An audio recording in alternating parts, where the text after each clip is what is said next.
Garuda Express, an international courier service.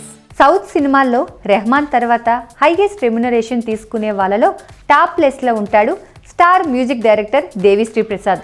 ఈయన పేరు వింటేనే ప్రస్తుత తరం యూత్ జోష్లోకి వెళ్ళిపోతారు.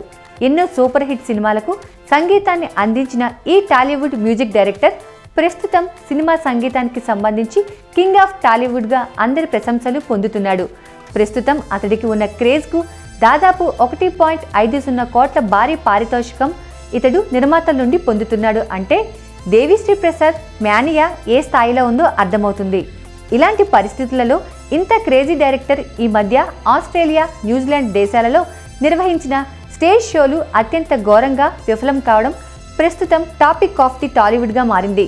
దేవిశ్రీ ప్రసాద్ తన మ్యూజిక్ షోలకు భారీ మొత్తంలో ఆదాయం వస్తుందని ఒక ఈవెంట్ మేనేజ్మెంట్ కంపెనీతో అగ్రిమెంట్ చేసుకొని సుమారు 3 కోట్ల ఆదాయాన్ని టార్గెట్ చేసుకొని తన టోటల్ టీంతో ఆస్ట్రేలియా, న్యూజిలాండ్ పర్యటనకు ఈ మధ్య వెళ్ళాడు. అయితే అక్కడ ఏర్పాటు చేసిన దేవిశ్రీ ప్రసాద్ షోలకు $200 టికెట్టు ధరగా నిర్ణయించారు.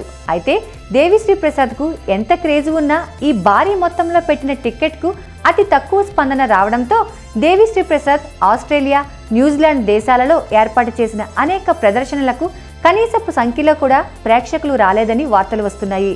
దీనితో షాక్ అయిన దేవిశ్రీ ప్రసాద్ తన పర్యటనను త్వరగా ముగించుకొని తిరిగి ఇండియా వచ్చినట్లు తెలుస్తోంది. అయితే Bollywood popular hero Shahrukh Khan షోలకు $300 టికెట్ పెట్టి ఆ షోలను చూసిన ఆ దేశాలలోనే మన తెలుగువారు దేవిశ్రీ స్టేజ్ షోలను నిర్లక్ష్యం చేయడం హాట్ న్యూస్గా మారింది. అయితే ఇళయరాజాకు కూడా ఇటువంటి అనుభవమే గతంలో స్టేజ్ షోల విషయంలో ఎదురైన నేపథ్యంలో దేవిశ్రీ ప్రసాద్ ఆ విషయాలను పరిగణలోకి తీసుకోకుండా సాహసం చేశాడు అంటూ కామెంట్స్ వినిపిస్తున్నాయి.